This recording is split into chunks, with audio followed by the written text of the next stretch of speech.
Well, hello. Hopefully you guys can hear me and see me. Let me know down in the comments. I gotta call up comments so I can see them as well.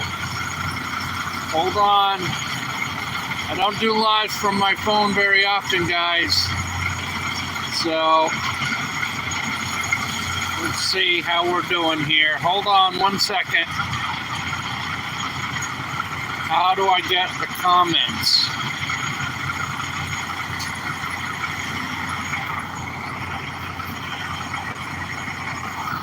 Oh, goodness.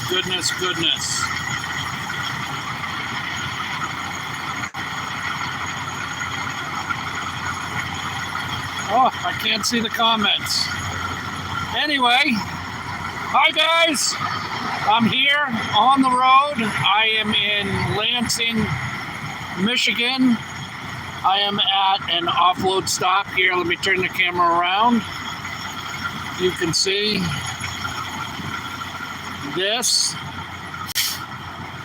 is a staging area for a distribution place that's back there. And I just got unloaded. So, hey, how you doing? Who's that? Hey, Troy Sutton, how are you? I just got unloaded last night. I had a 1 o'clock appointment that I rolled into with no hours left at all, but I will tell you guys about that and how that works. And got partially unloaded. I got one more stop to do, but this is what it's like to be a trucker out on the road. You spend a lot of time in parking lots that look just like this. So this is a distribution center. I'm in Lansing, Michigan, and like I said, I had a 1 o'clock appointment, 1 in the morning appointment last night.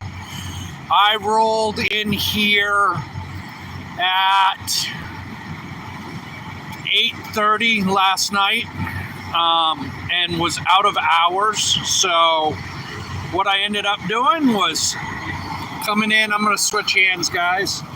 Coming in here and getting in one of these parking spots. Got checked in and went off duty on my logs, and they called me at about, I don't know, 12 o'clock, midnight, to head into the facility and get backed up to a door. But because I was out of time and drivable time, kind of had to run it as a yard move. Now the rule books say that you can make a yard move with your truck at very low speed and low distance and be able to stay off duty, because your logbook, under regulations, we are only allowed to basically drive for 11 hours, and then we have to take a 10-hour mandatory break. And if you go on duty or start driving again, anywhere in that 10-hour break, it resets that 10-hour clock.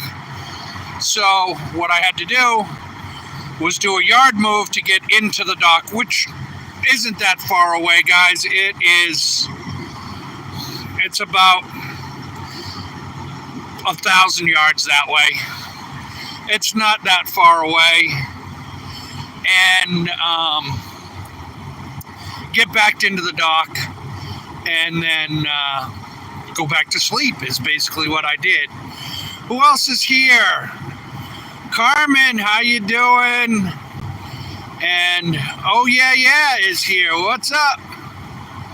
Well, that's not a nice thing to say. Keep the comments nice here, guys. I don't want to have to block anyone. That would be bad. So, yeah, I got back in there. I got in the dock. I went back to sleep. And I didn't sleep that good, guys. Sleeping in a truck, it's not the best sleep in the world, for sure. But once they start rolling onto your truck with a fork truck and it starts bouncing around, it's pretty bad sleep. But I got what I could get, and I think it was like 3:30 in the morning, maybe 4 o'clock. I got another phone call saying that I was empty. So again, I logged into an off-duty yard move and bumped the truck back out here, and I won't be able to legally drive again until about 8:20 this morning. So I'm kind of stuck here till my 10-hour clock has expired. So, but yeah, guys, that's what it's about in trucking. We have to run a regulated logbook, which monitors 4 stages of our day: off duty, in the sleeper bunk, our on-duty time, and our drive time. And I'm not going to get into the weeds of how a logbook works. Basically, we get 11 hours of drivable time, and then we can't drive anymore until we take a mandatory 10-hour break, 10 consecutive hours. Now, you can do a thing called a split log and break that up, take like a 6 and a 4. But that's very complicated. I've never been able to get the math right to make that work. So I just run a straight log. It just works out so much easier. At my age, my brain capacity for that much thinking, it just doesn't work. But I had a little bit of time this morning, because once I rolled out of that DC distribution center, I came over here and I crawled back in the bunk, and I tried to get a little bit of sleep, but it was all broken. And I said, you know what, let me just get up, start my day, get cleaned up, brush my teeth, get a pot of coffee going. And I've already walked around here. Let me show you. I'm on the other side of the parking lot. So I've already walked around this parking lot probably 4 or 5 times already this morning, just to kind of get a little bit of exercise and get the blood flowing in my legs. And, otherwise I'm just sitting in that chair all day. Hey, my good friends Tara and Jason are in the house. Hey, White Rock. How was your trip to Tennessee? How's things going out there? How are you all doing? We miss you guys already. Oh, yeah. Hey, White Rock, take a peek at Oh, yeah. They're using language that I don't think is appropriate. This is your last warning, Oh, yeah. You can't be using that kind of language in my chat. White Rock will take care of that, I'm sure, if you can't clean it up. So, hey, Troy Sutton, how are you? How's it going? Yeah, my moderators are doing their thing. Thank you very much. Adrian, hey, what's happening? Oh, beautiful day here in Michigan. I'm in Lansing, Michigan. I am at, let me show you. I don't think I'll get, if you can see. I'm at, I don't even know how you pronounce it. It's M-I-J-E-R, Mijer Distribution Center. Mijer Distribution Center, I guess, is what it is. But it's not bad up here in Michigan.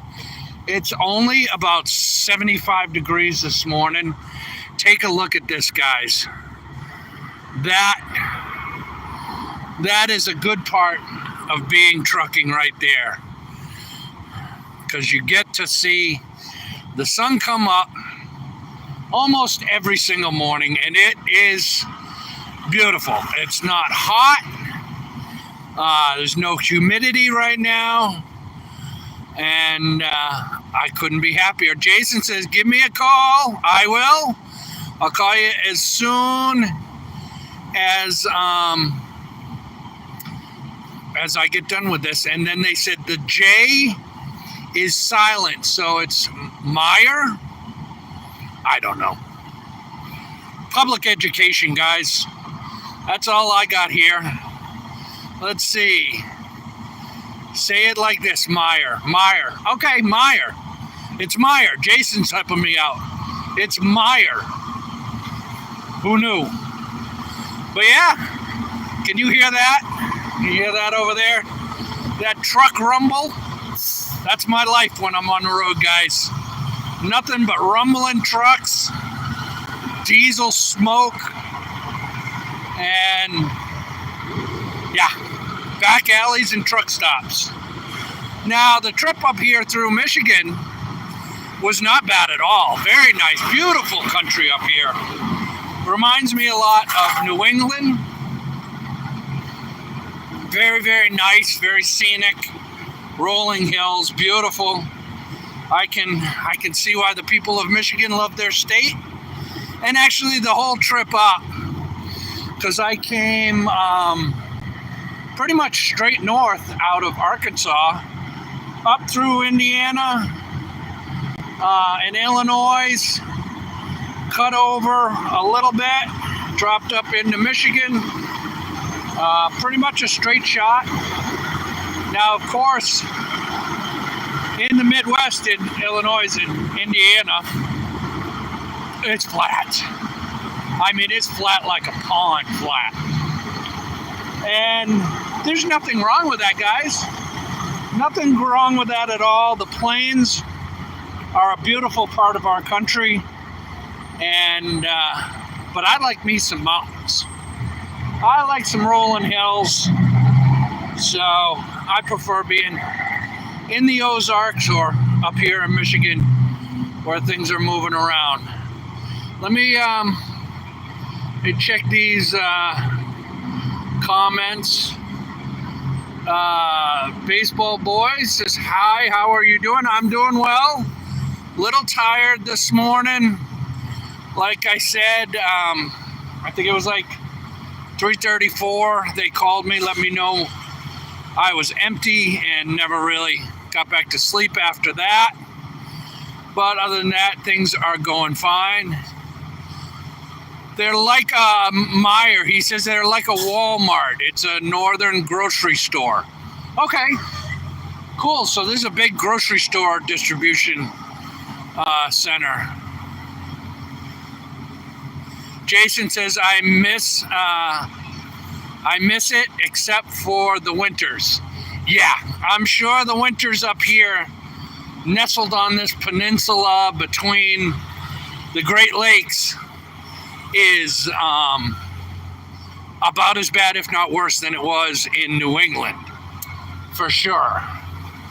And then Adrian, oh hi, filtered by the 12th person to join the live. Oh, I'm flattered. Well, I'm glad. I hope somebody is saying some nice things about you. So, yeah. This is life on the road, guys. This is what it's like for me 4 or 5 days a week. Unfortunately, let me turn you guys around. See that right there? That's one of the bummers. This place does not have indoor toilets. And, you know, I can live. I can deal. But I like me a nice flush toilet in the morning, if you know what I'm saying. Makes life a whole lot easier. Ooh, check out this pretty fancy truck. Look at that. That's a nice looking truck right there. Pretty happy with that. Lunch meat. Full of lunch meat. Let's go over here to the backside. Oh, hey, look at that. I didn't even realize it. There must be a lot of distribution places around here because right across the street is the Coca-Cola warehouse. Makes sense. Makes a lot of sense. Oh, let me show you guys this grass is, it's still dewy on my feet. My feet are getting a little wet. But I don't even know what road this is. I couldn't tell you, but the people of Michigan, well, they haven't really woken up yet this morning. For such an industrialized little area we're in, yeah, it's not a lot of traffic. But again, take a look at that sunrise. You really can't beat that at all. It's about as good as it gets, guys. I will tell you, the one thing I did dread about heading up here was I knew pretty much all roads led through South Chicago, Gary, kind of an area. Let me get away from the road so you guys can hear me. Through the Gary area. And anybody who's ever driven the 80-90 through Gary out of South Chicago, you know what I'm talking about. That is a 3-4 lane highway each side, and it really should be like 10 each side, because really since the formation of this nation, Chicago has always been a commercial hub for the country. They ran cattle, lots and lots and lots of cattle up here back in the day. The Chicago stockyards are very famous. And once rails started happening, Chicago became a hub that way as well. And now in trucking, this area of Chicago is also a big, big hub. So there's the 80, the 90 that run east and west, the 55, the 57, the 65, all run north-south, plus some other highways. They kind of all merge in South Chicago and Gary, Indiana, which causes major, major traffic snarls that just are horrendous. And I came through there yesterday at I don't know, I started coming through there at 2:45 in the afternoon, and I got all the way to the quarries. And for those of you that have driven that, you know what I'm talking about, where the quarries are. I got all the way to there, and traffic stopped. Turns out a guy in a tanker, well, I guess he took that tanker off the side of the road somewhere. I think they He might have rolled it. I'm not sure. I didn't actually see it. But that happened in the middle of the night yesterday morning. And I heard on the radio that they brought in a helicopter to haul him away. And at 3 o'clock, 4 o'clock hour, crews were still out there offloading this tanker and getting it out of the way. And of the 4 lanes, 3 were shut down. All 3 right lanes were shut down pretty much at the 65 split, which is about 3-4 miles west of the 80-90 split, where 94 heads up into Michigan. So it was just a disaster. And that trip from Gary up to here should have only taken me a couple hours. Ended up being like 3.5, because I got up here to Grand Rapids, and again, there was another truck accident and a lane was taken out. So took me forever. Let me go back and look at some of these comments. Let's see. We got Anastasia. Oh, hi, I'm flattered by the 12th person in. Oh, I read that one. Glad it's going good for you. Thank you, Jason. That stretch is horrible. Jason's been through there. He knows what I'm talking about. It's just it's a horrible section of road, and I've been trucking for a very, very long time. And there's that section of road. There's pretty much the Cross Bronx, anywhere from the George Washington Bridge to New Haven, Connecticut. Horrible. Atlanta. Any part of Atlanta during business hours is horrible. Charlene, get on the Cape. Get on Route 6. Going into the Cape on a weekend. You know what I'm talking about. Same with 95 going down to Florida. You know, in the summertime, it's a mess. LA, it's a mess. They all are. Those cities were not, they weren't designed for the amount of traffic that's going on. And while they tear them up all the time, they always seem to be in construction. By the time they get the construction finished and they've expanded the road, by then the road is too small for the amount of traffic that's on it at that time. I don't know if they'll ever figure out how to fix that problem. Let's see. Troy Sutton says, I traveled that route with a bent frame 40 trailer. Ooh, that sounds horrible. Jason says, you're right. Back up in our old neck of the woods, Grand Rapids was just north of us. Oh, okay. Yeah, well, I got to go to Grand Rapids.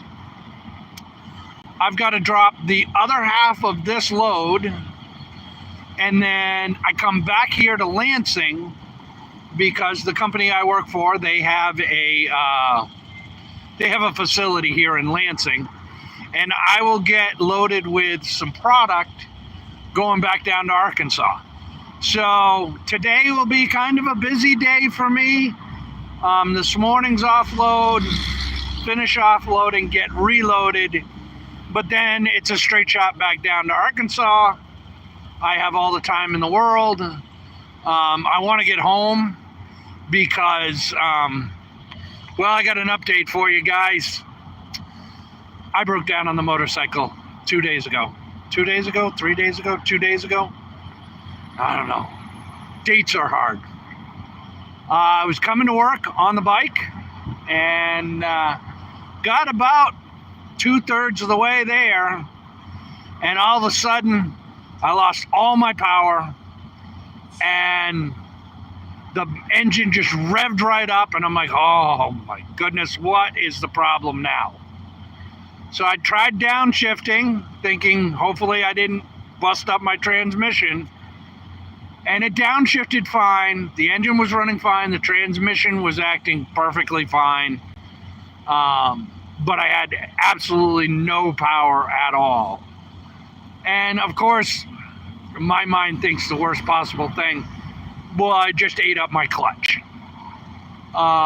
Luckily, that was not the problem. Got pulled over to the side of the road, and as soon as I jumped off the bike and looked back, I have a belt versus a chain for my secondary, which goes from my primary crankcase and the transmission back to my rear tire. That is a belt, which is nice because it's super quiet and it's super smooth, but it's a belt. It's not a chain. If I'd have had a chain, I would have had extra chain links and a link splitter. I used to carry them on my keychain when my motorcycles had chains. And I could have just fixed it right there on the road, but there's no fixing that belt. So off on the side of the road in the blazing Arkansas sun, in the middle of the afternoon, I'm sitting on the side of the road. Luckily, I got a hold of Missy. She jumped in my truck to come get me. And a very nice guy, he pulled over. He was in his work truck. He had a bunch of bottled water. He hung out with me for a little while. I called a tow company, which was just up the road. And they came with a flatbed, picked up the bike. Super nice guy. He took the bike back to his shop, which is on the way back home for us, and put it in his yard where I can get at it this weekend when I get home. And he's not charging me any storage fee for the motorcycle. And that's Green's Towing out of Southside, Arkansas. So if you're ever in Southside and need a tow, give Green's Towing a call. Nice bunch of boys. They took care of me. And Missy met me there, and she brought me into work. So she left yesterday, day before yesterday. Again, days are hard, guys. She left me and went back home and went to Jason and Tara's because our trailer was at their house. They were using it, and I was there. Oh, look at I'm a mess today. Whew. Whew. I can't wait to get to a truck stop, get a shower. We were there just 3-4 days earlier, and I opted to leave my trailer there. I should have taken it then. But she went in the morning, she picked the trailer up, and this weekend, when she comes to get me, she's going to bring the trailer with her, and on our way back home, we'll just stop at the tow yard and pick up the bike. I've already ordered the parts. I got a new belt, new primary gasket kit, and oil for the primary, because that year Harley Davidson, you have to take the belt sits on the inside of behind the primary, behind the inner primary, and behind the clutch basket. So to change the belt, I've got to take the outer primary off. I've got to take my primary chain, my clutch basket, my inner primary off, and take the back tire off, all to get that belt to go in through there. I've done it before. I've changed that belt. It's not a horrible job necessarily, but it's not really what I want to do. Luckily, I have a motorcycle jack So I'll just get the bike home, jack it up. It'll sit nice and stable. I can get it right up in front of me and get that job taken care of, and the bike will be back on the road.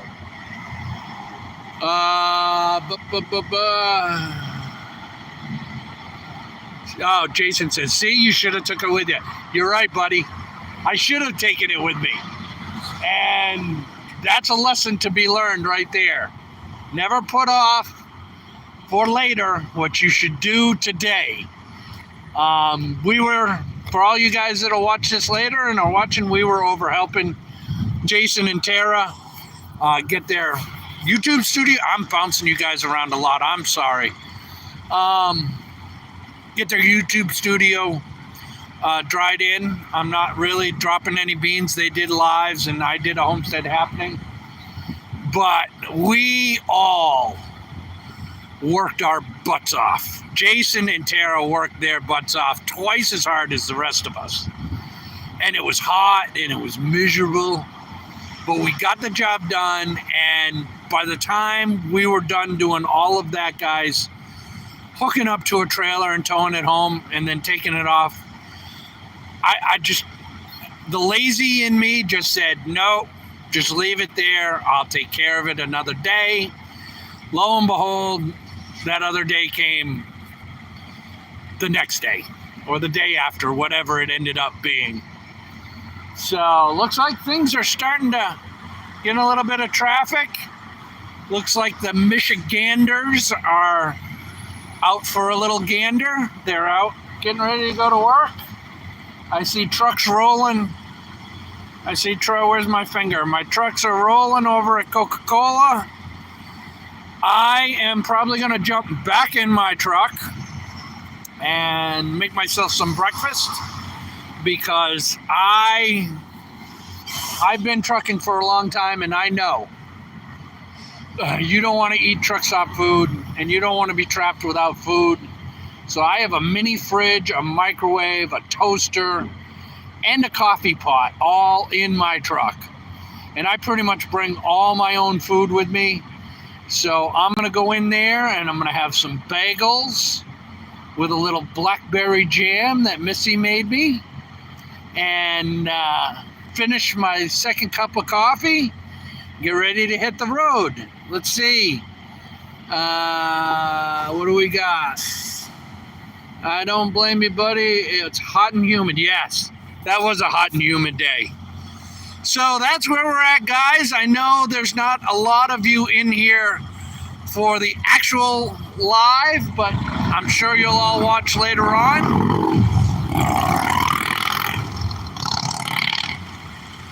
Love that sound. I'm going to get back in the truck.